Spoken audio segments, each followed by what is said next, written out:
Alors une passe à poisson, donc c'est un dispositif qui va permettre aux poissons de franchir un obstacle ou bien un barrage comme vous préférez. Donc un barrage c'est quoi? C'est une chute d'eau qu'un poisson ne peut pas franchir car elle est souvent trop grande. Donc voilà.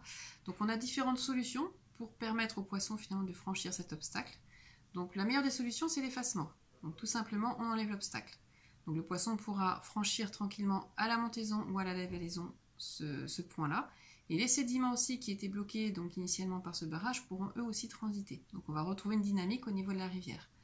Après, si on ne peut pas faire un effacement parce qu'effectivement ça peut occasionner des désagréments pour différents usages, on a des solutions alternatives. Donc on a par exemple ce qu'on appelle effectivement les passes à poissons. Donc une passe à poissons peut être de différents types.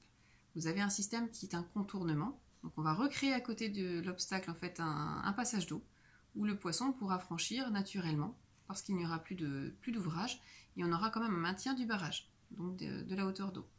On a des systèmes après un peu plus rustiques, donc avec des rampes en enrochement.